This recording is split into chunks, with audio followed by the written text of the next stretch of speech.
لا حول ولا قوة إلا بالله العلي العظيم.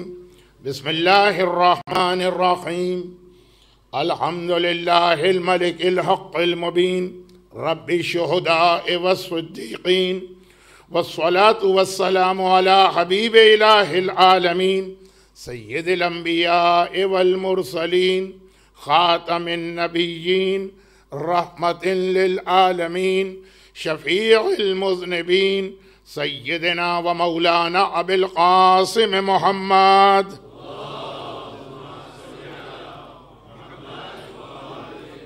وآله الطيبين الطاهرين المعصومين المظلومين المنتجبين الميامين، سيما على الإمام المنتظر والحجة الثاني عشر، اللهم أجل له الفرج ولعنة الله على أعدائهم أجمعين.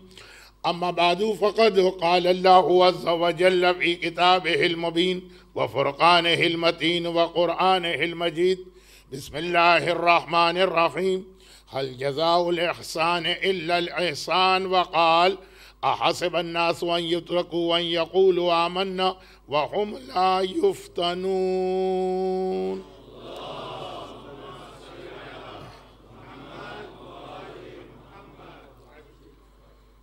سورہ عنکبوت کی جس آیت کی تلاوت پہلی مجلس سے کی جا رہی ہے،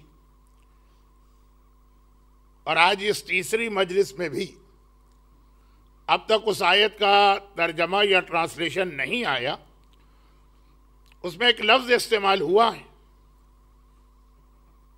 اور یہ ایک ایسا لفظ ہے جو سورہ انفال کی بھی اس آیت میں آیا، جسے میں نے 2 دن تلاوت کیا، اور ابھی مزید اس سے تلاوت کروں گا، کیونکہ جیسا کہ کل میں نے عرض کیا تھا کہ شہید باقر صدر خاص طور پر اپنی زندگی کے آخری میسیجز میں قرآن کریم کی اس آیت کو بہت زیادہ کوٹ کرتے تھے، اور اسی آیت کے کانٹیکس میں کربلا اور سرکار سید الشہداء کی قربانی کا ذکر کرتے تھے، تو وہ آیت بھی تلاوت ہوگی، لیکن چونکہ آج کی مجلس ایک الگ سبجیکٹ پہ بن جائے گی، اس لیے میں نے سورہ رحمان کی اس آیت کی تلاوت کی کہ حل جزاء الاحسان. جب مجلس آپ کے سامنے آئے گی تو آپ کی سمجھ میں آ جائے گا کہ اس آیت کو کیوں تلاوت کیا گیا. لیکن بات یہ ہو رہی کہ جو آیتیں میں تلاوت کر رہا ہوں، اور آج کے بعد بھی وہی آیتیں تلاوت ہوں گی، اس میں ایک لفظ آیا، یہ دوبارہ سورہ عنکبوت: احسب الناس ان یترکوا ان یقولوا آمنا وهم لا یفتنون، اور اس کے فوراً بعد وَلَقَدْ فَتَنَّا وَاتَّقُوا فِتْنَةً، جو آیت 2 دن اور تلاوت کی گئی اور مزید ہوگی. فتنہ، یفتنون، فتنہ. اب یہ میں عربی گرامر کی بحث میں نہیں پڑھ رہا، تو بار بار ان آیتوں میں کہا گیا ہے فتنہ، اور یہ لفظ ہمارے یہاں اس لیے بھی بہت مشہور ہے کہ آخری زمانہ فتنوں کا زمانہ کہلاتا ہے. خالی عام آدمی نہیں کہتا، معصومین. زمانے کے امام کی زیارت میں بھی کئی جگہ پہ علمان علمان من فتنت الزمان یا من فتن الزمان. آخری زمانے کے حالات میں جو حدیثیں آئی ہیں، سائنز آف ظہور، ان کا بھی نام ہے کتاب الملاحم والفتن. اور یہاں پہ ایک بہت چھوٹی سی بات، اگرچہ زائرین کی ایک بڑی تعداد تو زیارت کے لیے آج نکل چکی ہے، لیکن بہرحال آج کل کے زمانے میں مجلس میں موجود ہر مرد و عورت بہت ہی ریسنٹ بھی زیارتیں کر کے آیا ہوا ہوتا. کوئی عاشورے پہ گیا، کوئی چیلم پہ جا رہا ہے، کوئی 15 شعبان، کوئی عرفہ. زیارت کے حوالے سے جناب نرجس خاتون کی جو ہم زیارت کرتے ہیں، تو وہاں پہ زیارت کے حوالے سے بات نہیں، جناب نرجس خاتون کے حوالے سے ایک جملہ ہسٹری کی کچھ کتابوں میں آیا ہے، اور یہ بھی بتا دیا جائے کہ لیڈیز آف اہل البیت، خاندان اہل بیت کی بیویاں اور سیدانیاں، ان کے حالات ٹریس کرنا بہت مشکل ہے۔ اس میں کسی عالم کی غلطی نہیں ہے، کسی مرجع کا قصور نہیں ہے۔ ایسا نہیں ہے کہ ہمارے علماء ریسرچ نہیں کرتے ہیں، بس چند باتیں ہیں جو ہر سال ریپیٹ کر کے چلے جاتے ہیں۔ خاندان اہل بیت کی بیویوں اور سیدانیوں، یہ لیڈیز آف اہل البیت، ان کے حالات معصومین نے بھی بیان ہی نہیں کیے، جو ایک حجاب کا کنسپٹ ہے اور اس کے علاوہ بھی کچھ مسئلے تھے۔ اور پھر تھوڑے بہت جو حالات ہمارے پاس آتے ہیں وہ بھی اس لیے مکس اپ ہو جاتے ہیں کہ خاندان اہل بیت میں چند ہی نام تو ہیں، فاطمہ، زینب، سکینہ، یہ اتنا ریپیٹ ہو کے رکھے جاتے ہیں کہ خاص طور پر جب زبانی باتیں چلتی تھیں تو بہت زیادہ کنفیوژن ہو جاتا تھا۔ جناب نرجس خاتون اگرچہ نام کے اعتبار سے یہ ایک ایسا نام ہے جو اس سے پہلے اہل بیت کے فیملی میں کسی کا نہیں تھا، لیکن پھر بھی ان کے ڈیٹیل حالات ہم کو نہیں ملتے ہیں۔ ایک وہی حدیث یا واقعہ جو ہر سال 15 شعبان کو امام کی ولادت کے موقع پہ علماء اپنی اسپیچ پہ بیان کرتے ہیں، وہ وہی ایک ہمارے پاس ڈیٹیل اسٹوری۔ مگر بعض علماء نے یہ لکھا کہ جناب نرجس خاتون اکثر ایک دعا مانگا کرتی تھی اور اللہ نے وہ دعا قبول کی، اور آج اب سامرہ میں جا کے وہ 4 قبروں کی زیارت کرتے ہیں تو جناب نرجس خاتون کی زیارت بھی، اور انشاءاللہ یہ سلسلہ پھر جاری ہوگا۔ بڑے بڑے متوکل آئے، نام و نشان مٹ کے رہ گیا، زیارت کو کون روک سکا؟ جناب نرجس خاتون کی ایک دعا۔ اب ہمارے یہاں انڈیا اور پاکستان میں جو یو پی کا کلچر ہے، گجرات کا مجھے نہیں پتا، مہوا، بھاؤ نگر، یہ ساری چیزیں کیا ہیں میں نہیں جانتا، لیکن ہمارا یو پی کا کلچر، اس میں یہ دعا ہمارے یہاں کی عورتیں بھی، میں نے اپنے خاندان تک میں دیکھا کہ یہ مانگی جاتی۔ ویسٹ میں تو بھول جائیے، ایسی دعا کوئی عورت مانگ ہی نہیں سکتی۔ اور وہ دعا جناب نرجس خاتون کی یہ تھی کہ اے اللہ، مجھے اپنے شوہر کی زندگی میں موت آ جائے، جب میرا شوہر زندہ ہو اس وقت مجھے موت آ جائے، شوہر کے بعد بیوہ بن کے زندگی۔ اب یہ ہمارے یہاں یو پی کی اکثر خواتین یہ دعائیں مانگا کرتی، آج جو بیویاں خود شوہر کو مارنے کو تیار بیٹھی ہیں وہ یہ دعا کیسے مانگیں گی؟ لیکن ہمارے یہاں جو یہ دعا آئی، جناب نرجس خاتون کی دعا کو پورا سمجھا نہیں گیا۔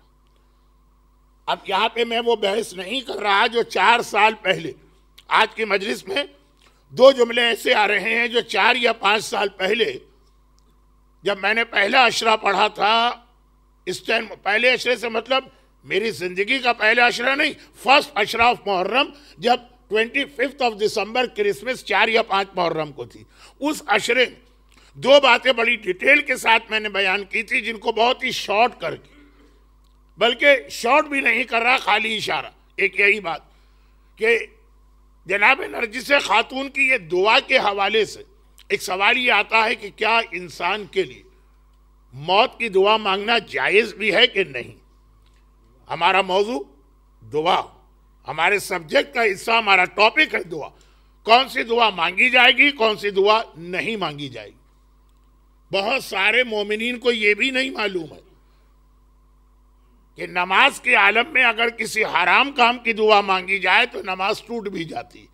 اچھا، اب اس میں مراجع کا اختلاف ہے نماز ٹوٹنے میں، فعل تو حرام ہے، نماز ٹوٹتی ہے کہ نہیں اس میں اختلاف ہے، اسی لیے میں فی الحال کسی مرجع کا نام نہیں لے رہا، لیکن نماز توڑنے والی چیزوں کی لسٹ میں ایک یہ چیز بھی شامل ہے، تو وہ اپنی جگہ مسئلہ اور شاید تھوڑا سا اس کا آگے ذکر آئے گا، لیکن بات صرف یہ کہ کیا موت کی دعا مانگنے کی اسلام میں اجازت ہے کہ نہیں. اب اس پہ میں بات کر چکا ہوں, ابھی 3-4 سال پہلے ریپیٹ نہیں کر رہا ہوں. نرجس خاتون کی دعا موت کی دعا تھی, اے اللہ مجھے موت آ جائے, لیکن کنڈیشنلی.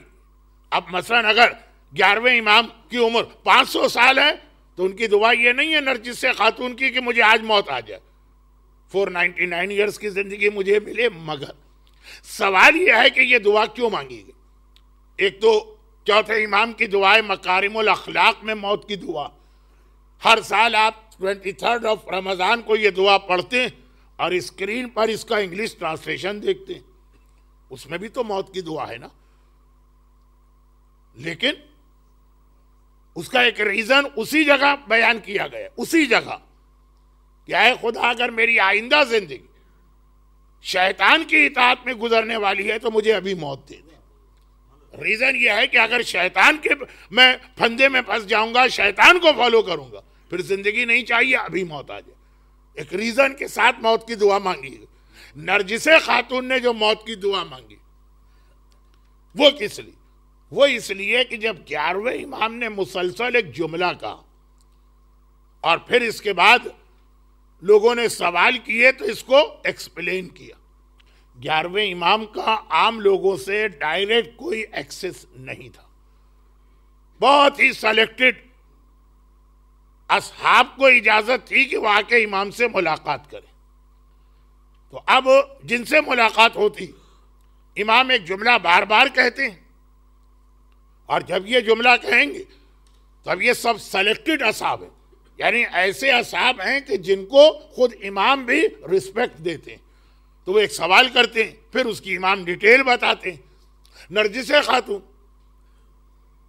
چھوٹا سا بیسمنٹ کے اندر ایک کمرہ ہے سرداب, آپ سب ابھی جو ایکسٹینشن ہوا اس کو چھوڑیے, لیکن جو اس سے پہلے تھا تو نرجس خاتون وہیں تو ہیں, بار بار یہ جملہ سنتی ہیں. اور وہ یہ ہے کہ 11ویں امام یہ فرماتے ہیں کہ ہمارے شیعوں سے کہہ دینا اور ان کو مینٹلی پریپیئرڈ کرنا کہ ہماری شہادت کے فوراً بعد بہت ہی زیادہ مشکل, خطرناک, ٹف اور ڈینجرس زمانہ آنے والا.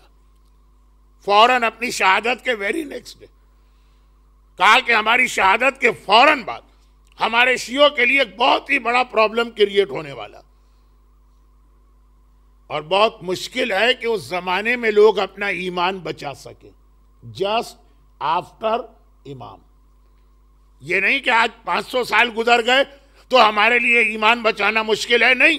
11ویں امام نے بار بار کہا اور لوگوں نے پھر سوال کیا کہ مولا کیوں؟ اب اس کا جواب جو امام دے رہے ہیں وہ تو خود ہمارا آج کا سبجیکٹ ونس اگین چینج نہ ہو جائے, میں اس کی ڈیٹیل میں نہیں جا رہا ہوں, لیکن 2 باتیں بار بار بتا رہے ہیں. ایک, ظالم حکمران اس کا ٹارچر اور ظلم بہت بڑھ جائے گا, اور نمبر 2, جیسے ہی ہمارا ڈس اپیئرنس ہوگا, امامت جیسے ہی آنکھوں کے سامنے سے غائب ہوگی, among our شیعاز ایسے ایسے لوگ تمہارے سامنے آئیں گے جو تمہیں اتنے جلدی مس گائیڈ کریں گے. اب اس کے بعد کا جملہ امام کا نہیں ہے, وہ میں اپنی طرف سے ایڈ کر رہا ہوں کہ جیسے ابھی رسول خدا کی وفات ہوئی ہے اور ودن 24 آورس کس طرح سے عالم اسلام چینج ہو کے رہ گئے, ایسا چینج ہوئے بھول گئے, ایسا لگا کوئی رسول آیا ہی نہیں تھا دنیا میں.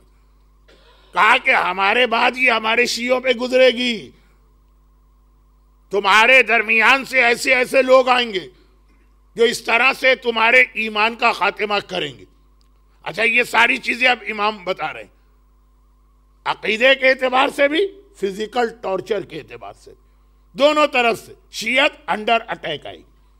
جب 1 مرتبہ 2 مرتبہ 100 مرتبہ 500 مرتبہ نرجس خاتون نے یہ جملہ سنا تو اللہ سے یہی دعا کی کہ اے خدا, وہ مشکلات کا زمانہ, نرجس خاتون رومن امپائر کی پرنسس, اور جہاں سے نکل کے اس ماحول میں آئیں تو کہا کہ اے خدا وہ مشکلات کا زمانہ میں نہیں فیس کرنا چاہتی، شوہر کی زندگی میں مجھے موت آ جائے۔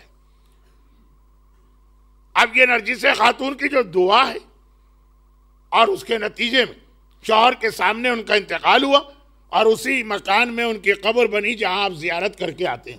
لیکن یہ جملہ میں نے کیوں کہا کہ 11 امام اپنی شہادت کے فوراً بعد from the very next day بتا رہے ہیں کہ شیعت کے لیے بہت ہی زیادہ پرابلم کا زمانہ آنے والا، اور پھر امام نے یہ کہا کہ اسی طرح سے، اب ورڈنگ میری، ٹائم نہیں ہے کہ میں حدیث پڑھوں اور سمجھاؤں، ورڈنگ میری، امام نے فرمایا اسی طرح سے کہ جیسے میرے بیٹے کی امامت بہت مشکلات میں شروع ہوگی، جب 11 امام نے کہا میرے بعد، تو اس کا مطلب یہ ہوا کہ 12ویں امام کی امامت کا ویری فرسٹ ڈے، کہا جس طرح سے اس کی امامت کا پہلا دن اتنا مشکل ہے، اسی طرح سے جب اس کے غیبت کا آخری زمانہ آئے گا، ایک مرتبہ پھر یہی ماحول ریپیٹ ہو جائے گا۔ تِلْكَ الْأَيَّامُ نُدَاوِلُهَا بَيْنَ النَّاسِ، قرآن کی آیت، کوئی چیز نئی نہیں ہوتی، ہسٹری ریپیٹس اٹ سیلف۔ تِلْكَ الْأَيَّامُ، یہی دن اور رات ہے جنہیں ہم دوبارہ واپس لاتے ہیں۔ خلاصہ اس پوری گفتگو کا یہ نکلا۔ اور لوگ کہیں گے مولانا جو آپ 1 منٹ کا جملہ کہہ رہے ہیں، شروع میں کہہ دیتے یہ 15 منٹ تو ہمارے ویسٹ نہیں ہوتے، 15 نہیں 13 منٹ، تو وہ جملہ یہ کہ جس طرح سے امام زمانہ کی غیبت کا اسٹارٹ اتنا مشکل تھا کہ ان کی اپنی ماں کہہ رہی ہیں کہ اے خدا موت آ جائے تو بہتر، اسی طرح سے غیبت کا آخری زمانہ مشکل بننے والا۔ اور یہی دو چیزیں، ایک طرف دنیا کے تمام ظالم ہم پر ظلم و تشدد و فزیکل ٹارچر شروع کریں گے، اور دوسری جانب وہ تو آئی اپنی جگہ among ourselves، ایسے لوگ سامنے آئیں گے۔ اب اندازہ کیجئے جب غیبت امام شروع ہوئی 11 امام کے جسٹ آفٹر، امام زمانہ کے خلاف پہلی بک کس نے لکھی؟ جو 11 امام کا نائب تھا، ابو الحسن شلغمانی، جو 11 امام کا نائب تھا اپنے شہر کے اندر، اب بہت ہی زیادہ فیمس بھی تھا، کیونکہ اس زمانے میں بک لکھی نہیں جاتی تھی، ریٹن میں لکھنے پڑھنے کا رواج نہیں تھا، خالی جیسے یہ لیکچر ہے اس طرح کے لیکچر ہوتے تھے، تو اس کا بڑا کنٹریبیوشن تھا۔ پہلی کتاب اس نے امام کے خلاف لکھ دی۔ آج جو چیزیں سامنے آتی ہیں نا کہ امام زمانہ ہیں کہ نہیں، یہ ڈاؤٹ کریٹ کیے جاتے، پہلی بار اس آدمی شیعہ امام کا نائب ہے، یہاں تک کہ امام زمانہ کے جو شروع کے خط ہیں، غالباً یہ شروع کا پہلا یا دوسرا خط ہے، کیا ہے ہمارے شیعوں اس آدمی سے اب ہوشیار رہنا، اب تک یہ ٹھیک تھا، آج سے یہ غلط ہو گیا، اس سے پہلے جو اس نے باتیں کہیں وہ سب ٹھیک ہے، آج کے بعد جو کہے گا سب غلط۔ یہ کچھ میں زیادہ ڈیٹیل میں چلا گیا، لیکن خلاصہ یہ کہ یہ آدمی جو امام زمانہ کے خلاف ڈاؤٹ کریٹ کر رہا، کوئی کافروں میں سے نہیں آیا، کوئی مشرکوں میں سے نہیں آیا، کوئی مخالفوں میں سے نہیں آیا، کوئی دشمنوں میں سے نہیں آیا ہمارے درمیان، اور پہلے اس کا ایک بیک گراؤنڈ ہے، اس نے پہلے سروس دی ہے امامت کو اور اسلام کو، اس کے بعد یہ یوز ہوا دشمن کے ہاتھ میں۔ دشمن کو ایسے آدمی چاہیے، ایک اننون قسم کا آدمی آ کے ہمیں نہیں گمراہ کرے گا، ہم پوچھیں گے کہ ہو آر یو، ہمیں گمراہ وہ کرے گا کہ جو پہلے ہمارا ٹرسٹ گین کر چکا، اس کی کچھ سروسز ہیں اسلام کے حوالے سے، کچھ سروسز ہیں امامت کے حوالے سے۔ تو کہا کہ آخری زمانے میں نرجس خاتون کی دعا کا خلاصہ یہ کہ امام زمانہ کی امامت کا پہلا دن، جو 2 بہت بڑے پرابلم تھے جس کی وجہ سے امام کی ماں بھی موت کی دعا مانگ رہی، ظہور سے کچھ پہلے غیبت کے آخر میں بھی سیم یہی کہانی ریپیٹ ہوگی۔ ایک طرف نکل جائیے، ہر دنیا کے ہر علاقے میں صاحبان ایمان ہر ایک کا ٹارگٹ بن رہے ہیں، اور دوسری جانب بڑی مشکل سے جہاں پہ ہم اپنے آپ کو بچا کے بیٹھے ہیں، وہاں ہمارے درمیان ایسے لوگ پلانٹ کیے جا رہے ہیں جو ہمارے عقیدے کو تباہ کریں گے۔ اچھا، یہ والی چیز اتنی مشکل ہے کہ اس کا نام ہی رکھا گیا فتنے کا زمانہ. الامان الامان من فتنۃ الزمان. اور یہی سورہ عنکبوت میں لفظ آیا فتنہ, اور یہی سورہ انفال میں لفظ آیا فتنہ, اور یہی دو آیتیں ہمارے اس عشرے کا عنوان ہے. تو یہ باقی اس کی تفصیلات آتی رہیں گی. مگر اس فتنے کے حوالے سے ہمیں ایک میسج بار بار دیا گیا کہ جب لوگوں نے سوال کیا کہ مولا پھر اس کے پروٹیکشن کا طریقہ کیا, کیسے اپنے آپ کو اس فتنے سے بچائیں, امام نے فرمایا فَلِلْعَوَامِ أَن يُقَلِّدُوهُ, عوام تقلید کریں اور علماء اور مراجع کے دامن کو تھام لیں. اب یہ بہت شارٹ میں کہہ رہا ہوں کیونکہ یہ سبجیکٹ اتنا اہم ہے آج کل. ہو سکتا ہے کچھ لوگ ذرا فرسٹریٹڈ ہو گئے ہوں کہ ایک ہی سبجیکٹ پہ روزانہ بات ہو رہی, لیکن جو اس کی اہمیت ہے آج کل کے حالات میں, باتیں تو ابھی بہت ساری مجھے کرنا ہیں. کل بھی بہت ساری باتیں آئی تھیں. کیا یہ ہمارے ہاں جو طلاق اور ڈیورس بڑھتی جا رہی ہے یہ بھی ایک فتنہ نہیں ہے؟ کل اس پہ بھی بات ہوئی تھی. لیکن پرابلم یہ ہے کہ آپ 60 منٹ کی اسپیچ میں 55 منٹ اور سبجیکٹ پہ بات کریں, لوگ سنیں گے 5 منٹ مرجعیت پہ بات کی, باہر نکل کے پہلا کامنٹ یہ ہوگا کہ آج تو ساری تقریر انہوں نے غیر معصوم کے حالات پہ بیان کر دی. 2 منٹ لوگ سننے کو تیار نہیں. ایسا ایٹماسفیئر بنا دیا گیا. تو خیر, امام نے فرمایا کہ پھر اپنے آپ کو اس زمانے میں بچانے کا ایک ہی طریقہ علماء اور مجتہدین. اور اس کے حوالے سے ایک اور چھوٹی سی بات بیان کروں جو 4 سال پہلے کے عشرے میں آئی تھی, عشرہ محرم, اور پھر جو میرا سبجیکٹ کل چل رہا تھا اسے آگے بڑھاؤں. اور وہ یہ دوسری بات وہ یہ کہ انبیاء کے حالات آپ پڑھیں. یہ بہت اہم بحث ہے اصول فقہ کی, بہت ہی اہم بحث ہے. اس کے اوپر تقریباً 6 مہینے میں جا کے کہیں یہ سبجیکٹ مکمل ہوتا ہے اجتہاد کی تعلیم میں. لیکن بہت ہی مختصر مجھے بات کرنا ہے, پھر ٹائم میرے ہاتھ سے نکل رہا ہے بلکہ سلپ ہو رہا ہے. انبیاء کے حالات پڑھیں یا مراجع اور علماء کے. مجھے اصل میں تو مراجع کے بارے میں کہنا تھا, لیکن بات سمجھانے کے لیے انبیاء سے اس کو میں ملا رہا ہوں. جب بھی ان کے حالات پڑھیں اور ان کے واقعات پڑھیں, کبھی بھی آپ اسے آج کے فتوے اور آج کے مرجع کے فتوے سے نہیں ملائیے گا.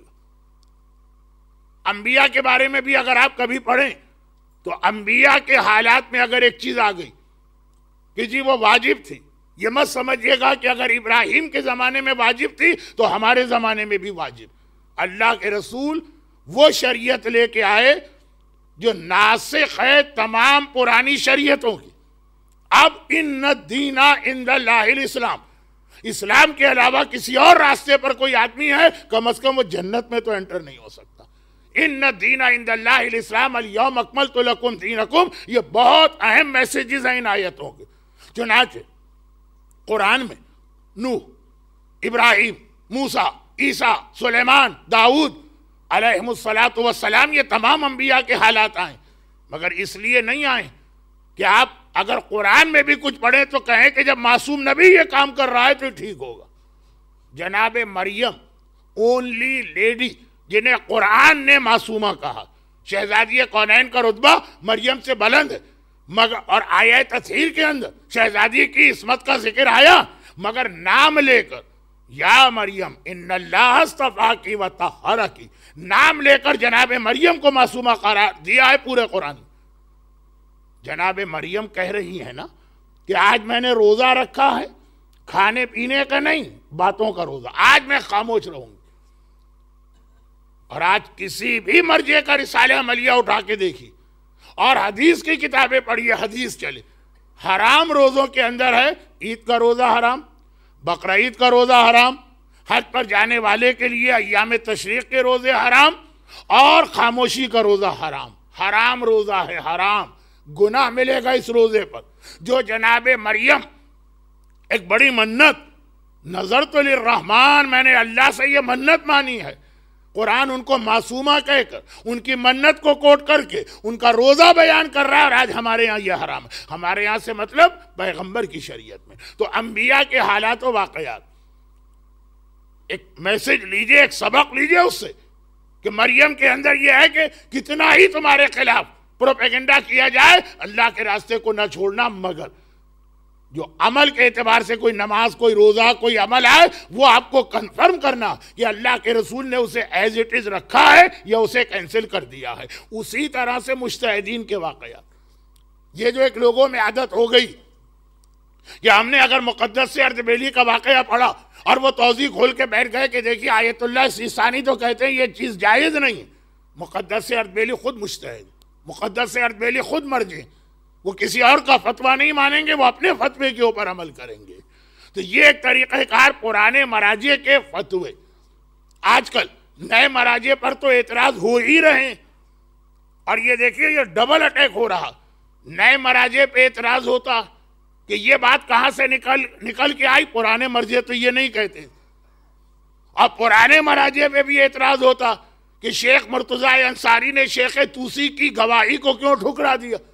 آغا سیستانی تو کہتے ہیں کہ ایک ریلائبل آدمی اگر وٹنس بنے نجاست و طہارت میں، ناٹ ان مون سائٹنگ، نجاست طہارت میں، تو ایک ریلائبل آدمی کی گواہی بھی قبول ہے۔ اور سید مرتضیٰ انصاری شیخ طوسی جیسے عظیم مرجع جو فاؤنڈر ہیں نجف کے حوزہ علمیہ کے، جن کے سارے دشمنوں نے بہت ان کے بھی مخالف تھے، ایک رات کو سمیلر خواب دیکھا کہ مولا علی کی بارگاہ ہے، تمام علماء ایک ایک کر کے سلام کرنے آ رہے ہیں، اور مولا کے سامنے شیخ طوسی کی کتاب النہایہ رکھی ہے، اٹھا کے ہر ایک سے کہہ رہے ہیں اس کو پڑھو اور اس پر عمل کرو۔ تب شیخ طوسی کا احترام اور رسپیکٹ، یہ سب ان کے مخالف تھے مگر منافق نہیں تھے، وہ سمجھ رہے تھے کہ شیخ طوسی کچھ زیادہ اجتہاد کر رہے ہیں، مولا کا انسٹرکشن ایک کے پاس آتا خواب تو وہ شاید کنفیوز ہوتا، سب نے دیکھا۔ تو شیخ طوسی جیسا آدمی کہہ دے کہ میں نے دیکھا ہے یہ چیز نجس ہے، میرے سامنے کتا پیشاب کر کے گیا، اور سید مرتضیٰ کہیں کہ میرا فتویٰ یہ ہے کہ نجاست طہارت میں بھی مون سائٹنگ والا مسئلہ چلے گا، دو عادل آدمی ہونا چاہیے، تم ایک ہو۔ اب کہیں کہ آغا سیستانی تو فرماتے ہیں کہ ایک، وہ بھی عادل ضروری نہیں ہے، خالی ثقہ بھی چل جائے گا، ریلائبل، اتنا پتا ہو کہ جھوٹ نہیں بول رہا، چاہے داڑھی بھی منڈواتا ہو، اس کے گھر کی عورت بھی بے پردہ ہو، لیکن ہیں بہت سارے ایسے لوگ، بے پردہ عورت ہے لیکن باقی تمام چیزوں میں پورا شریعت کو فالو کر رہی۔ تو اب یہ آغا سیستانی کا فتویٰ سید مرتضیٰ پہ نہیں چلے گا، سید مرتضیٰ کا فتویٰ آیت اللہ سیستانی کے لیے مقام عمل میں بالکل بیکار، علمی بحث میں تو بہت اہم ہے۔ تو اب دونوں طرف سے اعتراض ہوتے ہیں، نئے مرجع کی کتاب کھول کے پرانے تمام مراجع ان کو کریٹیسائز کیا جاتا ہے، پرانے مراجع کے فتوے کوٹ کر کے نئے مراجع پر اعتراض کیا جاتا۔ اب جیسے آج بینکنگ کا سسٹم اور سود کتنا آسان ہے، سود کے حوالے سے جو لیٹسٹ فتوے ہیں مرحوم آیت اللہ خوئی اور آیت اللہ سیستانی، اس سے یہ کہنا کہ مراجع نے سود کو حلال کر دیا، خیر یہ تو ایک الگ بات ہوگی۔ تو ہمیشہ جس مجتہد کا واقعہ ہے اس کا فتویٰ معلوم کریں اور پھر یہ دیکھیں کہ اس نے اپنے فتوے کے حساب سے اگر عمل کیا ہے تو بالکل ٹھیک۔ ایسے واقعات کے میں نے تو ایک بہت جلدی اس لیے ایک واقعہ اشارہ کیا کہ یہ بچے کو معلوم ہے، شیخ طوسی اور سید مرتضیٰ کا واقعہ، اور یہ دونوں کیا ٹاورنگ پرسنالٹیز تھی، اور اجتہاد کی تاریخ میں کیا ان کی حیثیت و اہمیت۔ یہ دو چیزیں اس لیے بھی میں ریمائنڈ کرا رہا ہوں کہ اب جو ہماری مجالس آگے بڑھیں گی، علماء اور مجتہدین کے کئی واقعات آئیں گے، اور آپ حضرات اگر پہلے سے اس چیز سے واقف نہ ہو، یا واقف میں غلط کہہ گیا، اگر یہ ریمائنڈر آپ کو نہ دیا جائے تو آپ کنفیوز ہو سکتے ہیں۔ لیکن چند فتوے ایسے ہیں تاریخ شیعت میں جس میں کوئی اختلاف نہیں، اور ان میں سے ایک وہ ہے جو ہماری کل کی مجلس کا سبجیکٹ تھا، دعا کیوں قبول نہیں ہوتی۔ میں نے کہا کہ یہ خود اپنی جگہ ایک بہت بڑا سبجیکٹ ہے، میں اس کی جانب نہیں جا رہا ہوں، ورنہ پورا عشرہ جو ہے وہ صرف اتنی سی بات کہ دعا قبول کیوں نہیں، پورا ایک اشرہ بھی اس کے لیے ناٹ انف۔ اب آئیے پہلے وہ واقعہ مکمل کروں، پھر وہ مشہور حدیث آپ کو یاد دلاؤں، جس کی پہلی چیز تو ہر ایک کو یاد ہے، مگر دوسری اور تیسری چیز بھی یاد کرنا۔ بہت مشہور حدیث، حرم اللہ ریح الجنت علی ثلاثہ، 3 گناہگار ایسے اللہ نے جنت کی خوشبو بھی ان کے اوپر حرام کی ہے۔ ایک تو جنت ہے، اب یہ جنت کی خوشبو ہے جو 70,000 مائل تک پھیلتی ہے، یعنی جو آدمی جنت میں نہیں ہے 70,000 مائل دور بیٹھا ہوا جنت کی خوشبو وہ بھی سونگے گا۔ مگر 3 ایسے گناہگار جو جنت سے اتنا دور ہوں گے کہ جنت تو جنت، حرم اللہ، اللہ نے حرام کر دیا ہے ریح الجنہ، جنت کی اسمیل یا خوشبو یا پرفیوم، علی ثلاثہ، 3 گناہگاروں پر۔ تو ہر ایک کو پہلا معلوم ہے، دوسرا بھی کافی حد تک پتا، تیسرا عاقل والدین۔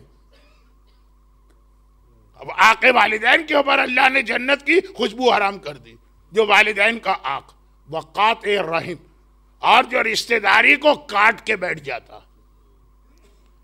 جس امام معصوم کی امامت میں یہ اہل بیت کا قافلہ شام میں داخل ہوا، ماہ سفر کی یہ تاریخیں، اہل بیت کی شام میں انٹری اور پھر قید خانے میں، تو جس امام کی قیادت میں یہ قافلہ داخل ہوا، وہ اپنے بیٹے سے کہتا ہے نا، یا بنیا، یعنی 5ویں امام سے، اے میرے بیٹے، 5 ایسے آدمی ہیں کہ ان کے قریب بھی نہ جانا، ان سے دوستی بھی نہ کرنا، ان کے ساتھ کبھی سفر بھی اختیار نہ کرنا، اور ان میں سے ایک ہے قاطع رحم، اور ریزن بتایا کہ میں نے قرآن میں 3 جگہ اس پر اللہ کی لعنت دیکھی ہے، ایسے کے قریب بھی جانے کی ضرورت نہیں ہے۔ تو یہ 2 چیزیں،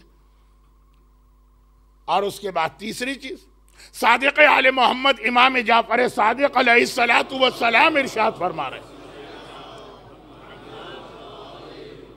بنی اسرائیل بادشاہ، اس زمانے میں دنیا کی پاپولیشن بہت کم تھی، تو باقاعدہ شاید اس کا نام بھی ڈیموگرافی ہے کہ جس کے اندر یہ بحث کی جاتی ہے کہ اب پاپولیشن کیا 20 سال بعد کیا ہوگی، 5,000 سال پہلے کیا تھی، تو خیر پاپولیشن بہت کم۔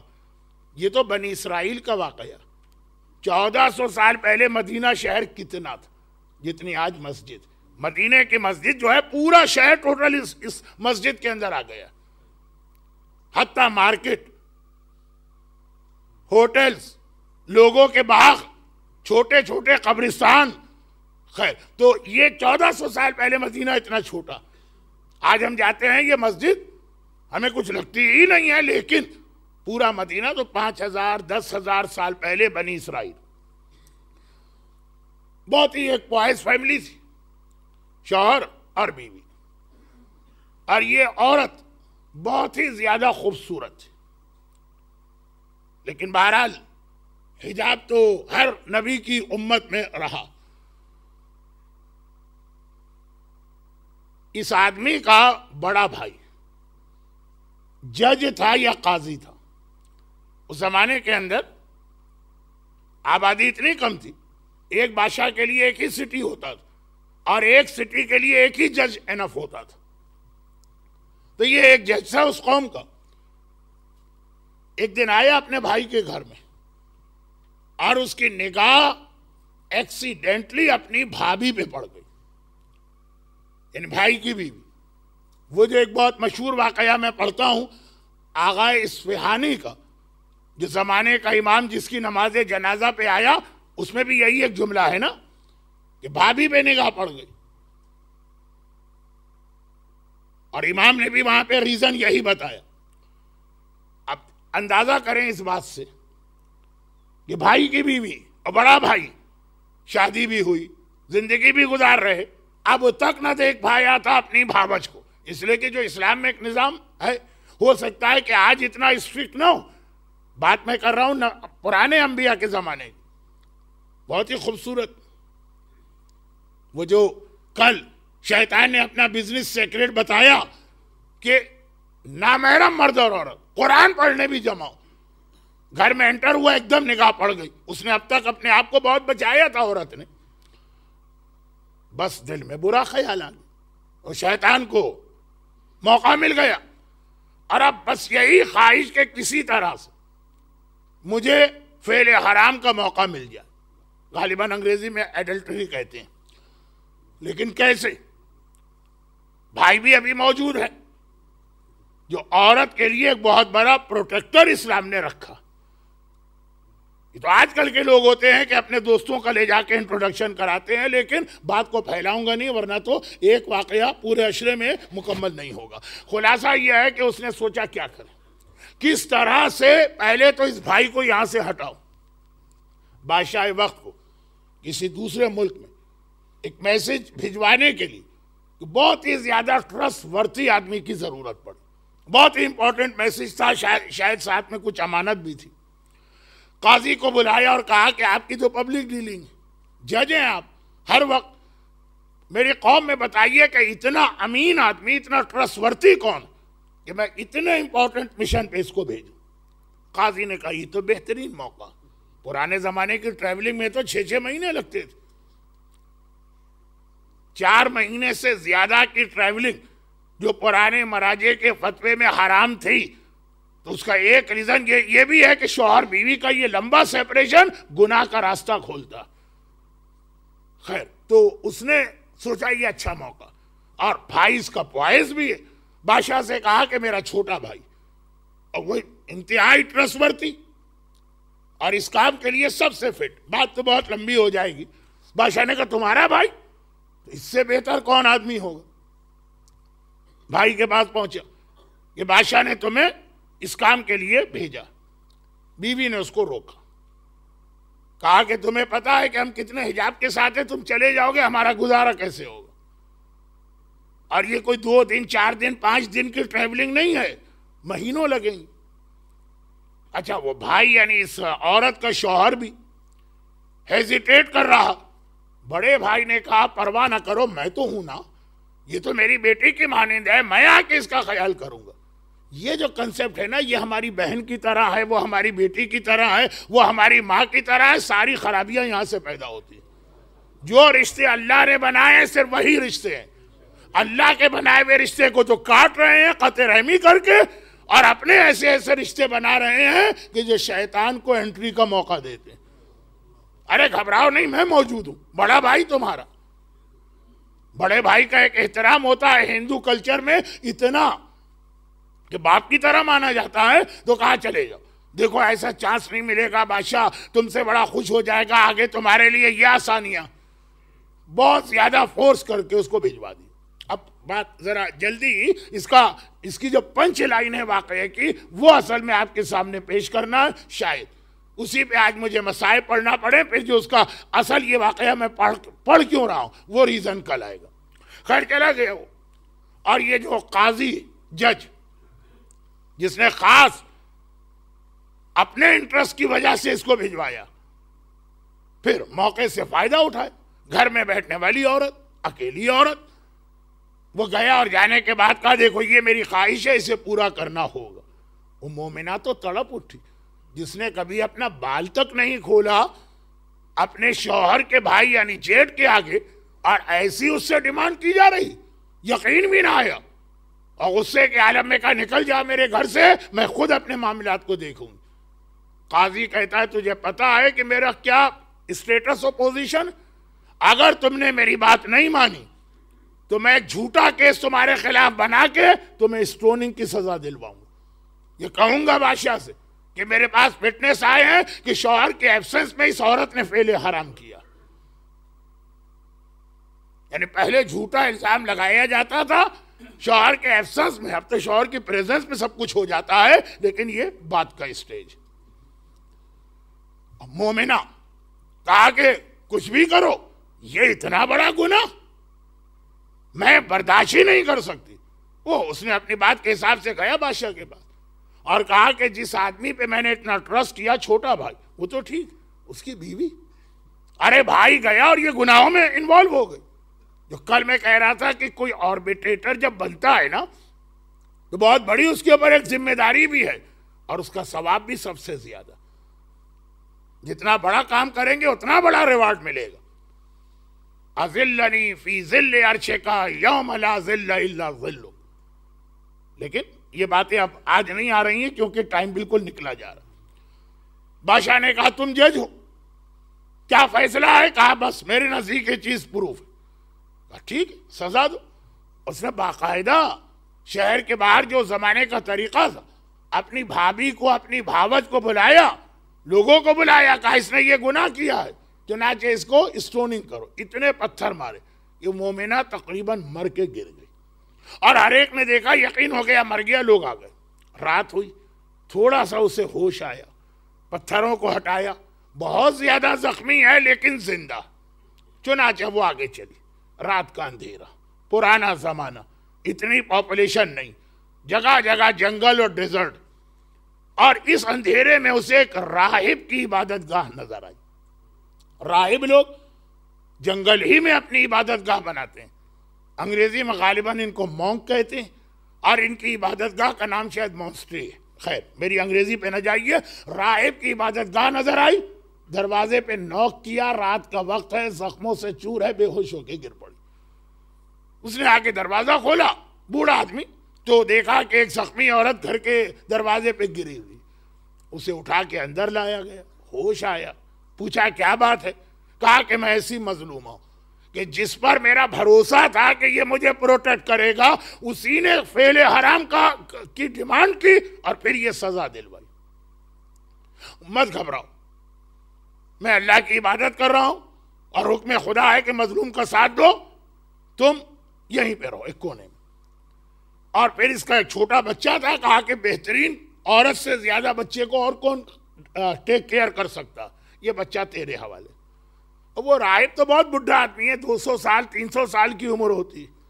اب آپ پوچھیں گے 200 سال کے بڈھے آدمی کا بچہ اتنا چھوٹا کیوں ہے؟ راہب بنیے تو آپ کو پتا چلے گا.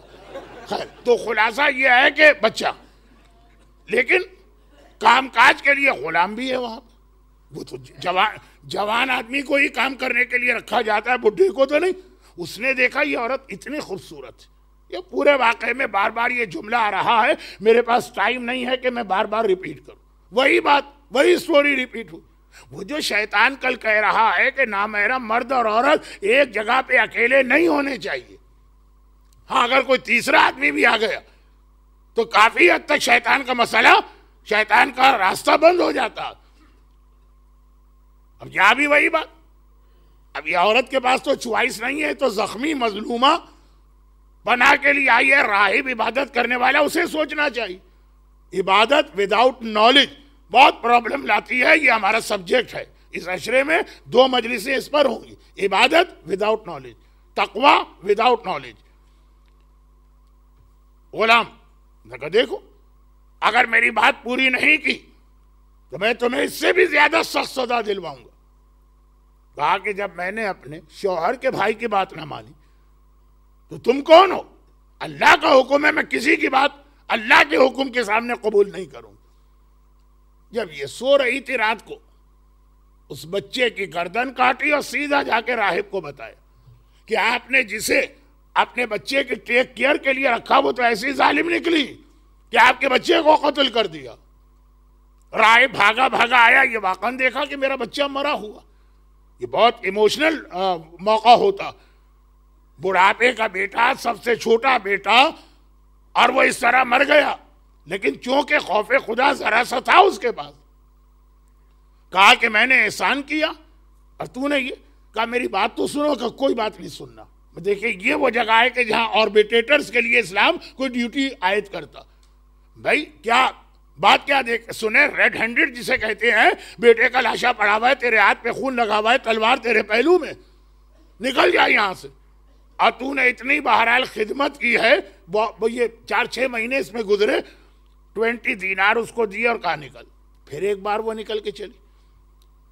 اب جو چلی تو ایک گاؤں میں پہنچی, دیکھا ایک آدمی کو پھانسی تو نہیں دی گئی, ایک درخت پہ ہینگ کیا گیا اور بہت مارا گیا. گھبرا کے پوچھا یہ کون ہے, کیا ہے؟ پتا چلا اس گاؤں کا یہ قانون کہ اگر کوئی قرضہ لے اور ٹائم پہ واپس نہ کرے تو اس وقت تک اسے درخت پہ ہینگ کرتے ہیں اور روزانہ آ کے ہر آدمی اس کو مارتا ہے جب تک کہ وہ قرضہ واپس نہ کرے. یہ اس گاؤں کا قانون تھا. یہاں کا ہوتا تو ہماری آدھی کمیونٹی شاید لٹکی نظر آتی. خیر خلاصہ یہ کہ اس نے کہا کہ کیا کیا کیا قرضہ کا 20 دینار. یہ 20 دینار جس پہ آج بھی اسلام میں زکوٰۃ 20 دینار سے اسٹارٹ ہوتی ہے. کم سے کم آپ کے پاس 20 دینار ہو تو زکوٰۃ ہے. اگر 19 بھی ہے تو زکوٰۃ نہیں. ہاں خمس ہے, خمس تو 1 پینی پر بھی ہے. تو اب زکوٰۃ تو کہا کہ 20 دینار. یہ ایگزیکٹ وہ اماؤنٹ جو اس کو دیا تھا اس نے کہ جا کے اس سے اپنی زندگی گزارو. اس مونک نے, راہب, کہا کہ نہیں ایک انسان کی جان زیادہ اہم. چنانچہ اس نے پیمنٹ کر کے اس کو چھوڑوا لی. اور اس نے کہا کہ آپ نے مجھ پر اتنا بڑا احسان کیا. میں یہاں کا رہنے والا ہوں, میری ساری فیملی یہاں پہ ہے, میرے سارے فرینڈز یہاں پہ ہیں, کوئی میری ہیلپ کے لیے نہیں آیا, اور آپ بالکل نئی اجنبی, جان نہ پہچان, ٹوٹل اسٹرینجر, آپ نے ایسی ہیلپ کی. اب تو میں ساری زندگی آپ کی خدمت کروں گا, جہاں آپ جائیں گے میں آپ کے ساتھ جاؤں گا. یہ چلے پہنچ گئے سمندر کے کنارے. ایسٹ افریقہ میں اسٹیمر کے ذریعے لوگ بہت آتے جاتے تھے. میں نے بھی اپنے بچپنے میں ممباسا سے بمبئی, بمبئی سے ممباسا, ساری ٹریولنگ اسٹیمر میں کی. خیر تو خلاصہ یہ ہے کہ اسٹیمر کھڑے تھے, دو بڑے جہاز تھے. ایک کے اندر گولڈ اور ڈائمنڈز, ساؤتھ افریقہ سے آ رہا ہوگا تو خیر ایک میں گولڈ اور ڈائمنڈ پورا جہاز, اور دوسرا خالی تھا, اور بہت سارے وہاں پہ بزنس مین کھڑے تھے. تو اب اس آدمی نے کہا کہ آپ بیٹھ جائیے, یہ درخت ہے اس کے نیچے بیٹھ جائیے, میں جا کے پوچھتا ہوں شاید یہ ہم کو لے جائے. وہاں گئے, کہا کیا ماجرا. کہا کہ ہمارا بزنس ہے, یہ ڈائمنڈ اور گولڈ ہے, ہمیں ایک دوسرے پہ ٹرسٹ نہیں ہے, تو ہم نے یہ طے کیا کہ سارا سامان ایک جہاز میں ہوگا, باقی سارے پیسنجر دوسرے میں ہوں گے, کسی کو وہاں پہ نہیں بٹھا رہے. یہ ہم پیسنجر, اب جب ٹرسٹ نہیں ہوتا ہے تو یہی تماشے ہوتے ہیں. لیکن اب وقت میرے ہاتھ سے نکلا جا رہا ہے, بہت تیزی سے بات کو اختتام تک لے جاؤں. اس نے کہا کہ بھائی یہ گولڈ, یہ ڈائمنڈ, اس سے بھی زیادہ قیمتی چیز میرے پاس ہے, خریدو گے؟ ان کا اس سے زیادہ کیا قیمتی ہے؟ کہا ایک ایسی سلیو گرل یا ایک کنیز میرے پاس ہے, اتنی خوبصورت, تمہاری ساری دولت کم ہے. اب جب خوبصورتی کی بات کریں تو ہر مرد کے دل میں لالچ آ جاتا, اگر مرد ہے تو خیر یعنی یہ آدمی کہہ رہا, میں نہیں کہہ رہا ہوں. تو خیر کہا کہ اچھا چلو ہم دیکھیں گے. 2 یا 3 آدمی گئے, واپس آ کے انہوں نے کہا واقعا بھائیوں ہماری تو زندگی گزری ٹریولنگ میں, دنیا بھر کے ہر علاقے میں جا کے ہر جگہ کی عورتیں دیکھتے ہیں, ایسی خوبصورت عورت میں نے کوئی نہیں دیکھی. یہ جو امام نے فرمایا کہ تمہاری بیوی اگر اللہ کی اطاعت اور عبادت کرتی ہے تو اتنی خوبصورت ہوگی کہ جنت کی حوریں اس کے سامنے شرمائیں گی اور اپنے آپ کو چھپائیں گے. آپ کہیں گے یہاں تو ایسا نہیں لگتا, لیکن جنت کی بات ہو رہی ہے. واقعا ایک نور ہوتا ہے عبادت کا. انہوں نے کہا کہ واقعا ہم ساری دنیا گھوم کے آئیں, چلو ہم یہ کنیز خریدتے. کیا رقم؟ اس نے کہا 20 دینار. 20 دینار میں بیچ دیا. کہا دیکھو اب میں جا رہا ہوں, وہ تمہاری ملکیت ہے, پوزیشن لے لینا, وہ وہاں بیٹھی ہوئی. اور یہ کہہ کے چلا. اب جب جہاز چلنے لگے لوگ گئے, کہا کہ چلو ہمارے جہاز پہ بیٹھو. بھائی کیوں بیٹھے؟ کہا ہم نے تمہیں خریدا. کس سے خریدا؟ میں تو خود آزاد عورت ہوں. کہا وہ جو تمہارا آقا تھا 20 دینار میں بیچ کے گیا. کہا وہ جھوٹ بول رہا تھا, میں نے اسے رہا کرایا. کہا ہم نہیں جانتے, ہم نے پیسے دیے, زبردستی اس کو اٹھایا. لیکن اب وہاں پرابلم کیا, ایک جہاز پہ سارے مرد, ایک اکیلی عورت. کہ یہاں تو روزانہ جھگڑا ہوا کرے گا. یہ تو بعد میں ہم طے کریں گے کس کا حق ہے, ابھی تو اس کو سامان والے جہاز پہ بٹھا دو. یہ ساری چیزیں اگر میرے پاس ٹائم ہوتا تو میں بہت ہی اسپائسی انداز میں آپ کو سناتا, لیکن ٹائم کہاں ہے. خلاصہ یہ ہے کہ اس کو وہاں بٹھاؤ. اور اب یہ چلے, راستے میں پہنچے, طوفان آ گیا, فلڈ آ گیا, اسٹارم آ گیا, ایک جہاز ڈوب گیا, ایک بچ گیا. اب آپ سمجھ گئے ہوں گے, پیسنجر شپ ڈوب گیا اور جس پہ سارا سامان تھا وہ بچ گئے. اور یہ جہاز ایک آئی لینڈ کے قریب پہنچے.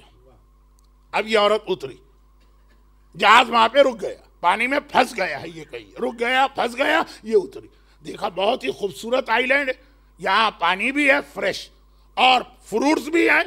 عورت نے کہا اس سے اچھی جگہ کیا ہوگی زندگی گزارنے کی. وہ وہیں اس نے اپنا اسٹے کیا اور عبادت خدا.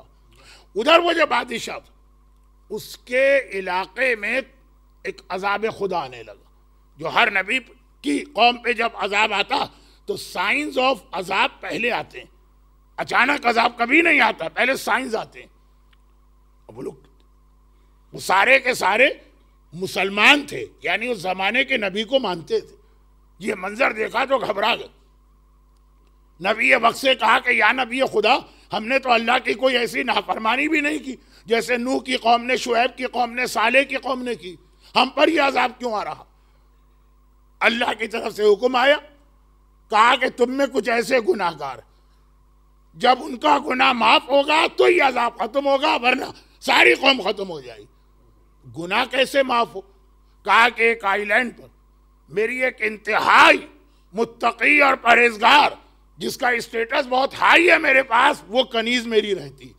اس کے پاس جا کے ہر آدمی, وہ جو ایک کرسچینٹی میں ہے کنفیشن یا اقرار, اپنا گناہ بتائے, جسے وہ معاف کرے گی اسے میں معاف کروں گا.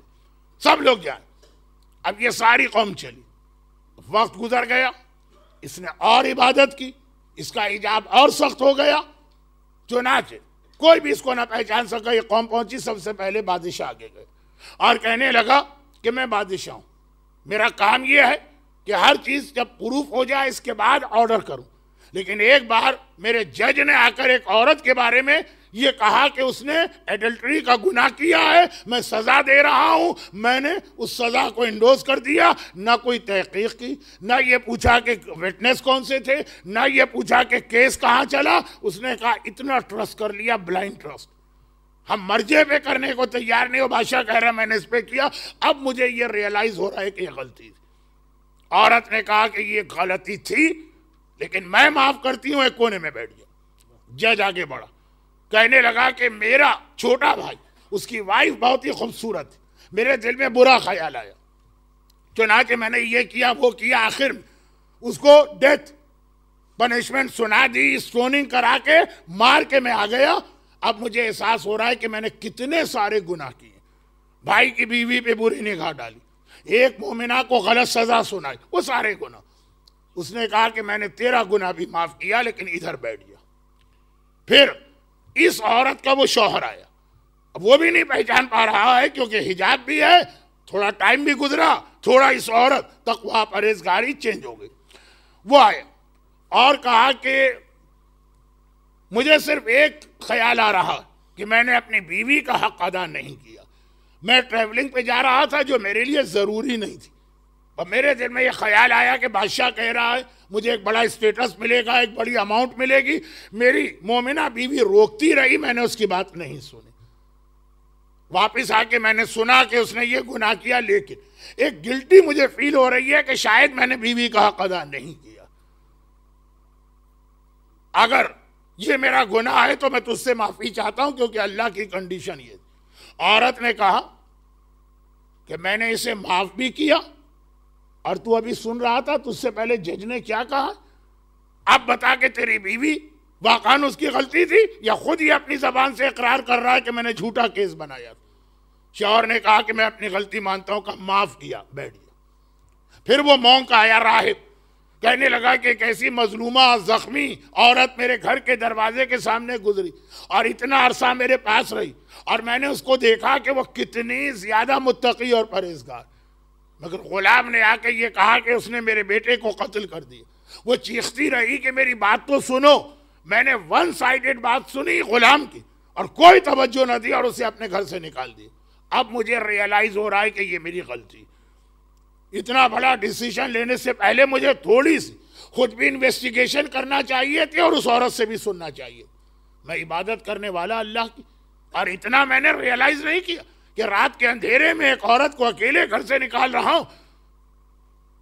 کہا کہ یہ عورت نے کہا یہ تیری غلطی گناہ, مگر معاف کیا میں نے, اور جا کے یہاں بیٹھ گیا. اب امام فرماتے ہیں, اور اس سے مجھے بات آگے بڑھانا تھی لیکن اب وہ بات کل آگے بڑھے گی, ایٹ لیسٹ روایت آج مکمل ہو گئی. امام فرماتے ہیں سب سے آخر میں وہ آدمی آیا جس کے اوپر قرضہ تھا, اسے پنش کیا گیا تھا. اس کی حالت دیکھ کر اس کو اتنا رحم آیا کہ اس نے جو کچھ اس کے پاس ٹوٹل اماؤنٹ تھا وہ اس کو دے کے اس کو رہا کرائے. وہ آگے آئے, اور آگے آنے کے بعد کہا کہ ایک عورت میرے اوپر اتنا بڑا احسان کیا جو میرے والدین، بھائی بہن، رشتہ دار، فرینڈ کوئی نہیں کر رہا تھا، لیکن میں نے اس کے ساتھ اتنا برا سلوک کیا کہ کچھ تاجر لوگ تھے ان کے ہاتھ اسے سیل کر دیا۔ اب مجھے ریئلائز ہو رہا ہے کہ یہ میری غلطی اور میں معافی مانگنے آیا ہوں۔ عورت نے اس وقت کہا کہ تجھے معاف نہیں کیا جائے گا۔ بادشاہ نے غلطی کی معاف، جج نے ایک بے گناہ عورت کو ڈیتھ پینلٹی سنا دی اور عمل کرایا، یہ معاف۔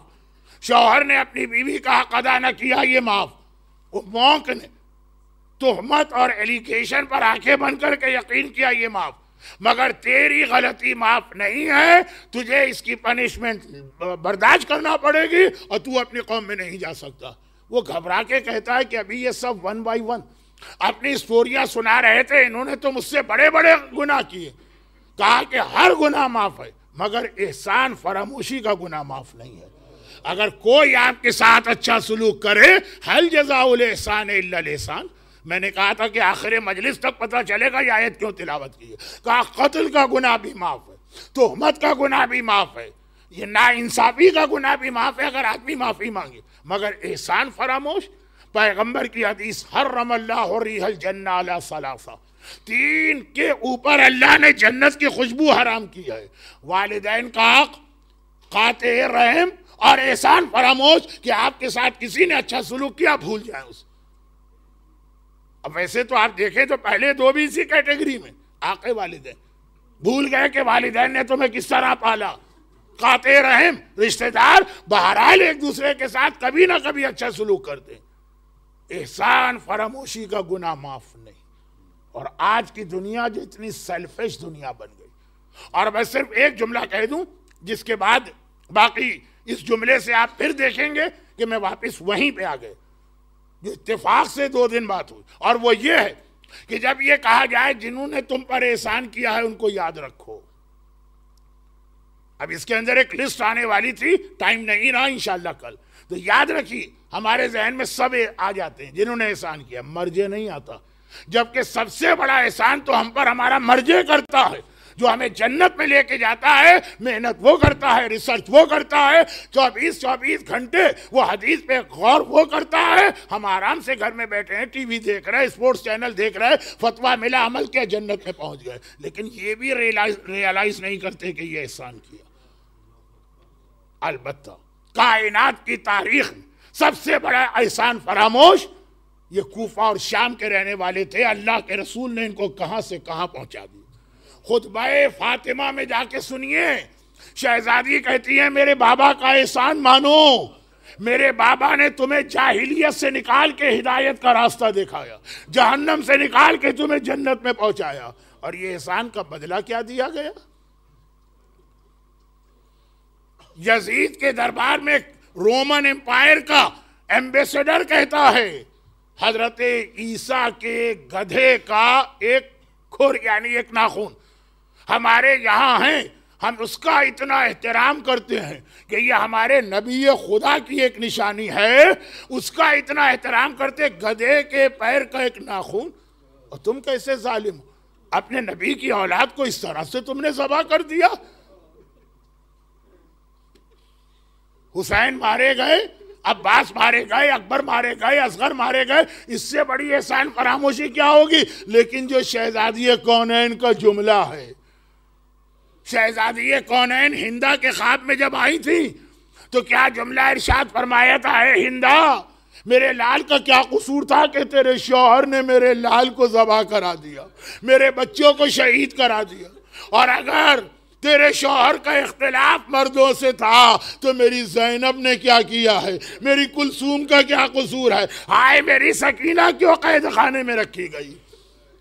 عرب کے یہ بھوکے اور ننگے لوگ اللہ کے رسول کا احسان، خدیجہ طاہرہ کا احسان، اور آج حالت یہ ہے کہ محمد کی نواسیاں، علی اور فاطمہ کی بیٹیاں، ارے یہی تو میرا چوتھا امام کہہ رہا ہے۔ کسی نے کہا مولا کب تک روئیں گے، آپ کا گھرانہ تو شہید ہو گیا۔ کہا اگر میں گھرانے کی شہادت کو مان بھی لوں تو ماں کا، بہنوں کا، بیٹیوں کا ننگے سر بازاروں اور درباروں میں جانا، ہائے الشام الشام الشام۔ خدا بندہ فاطمہ کی بیٹیوں کے اس قیدی اور میرے مظلوم آقا سید الساجدین کے اس قید کے امتحان کا واسطہ جو مومنین و مومنات آج کے مجلس میں ان کی ساری حاجتیں پوری فرما، انہیں ہر پریشانی سے محفوظ فرما، اور دنیا بھر سے ظلم کے خاتمے کے لیے امام زمانہ کے ظہور میں تعجیل فرما۔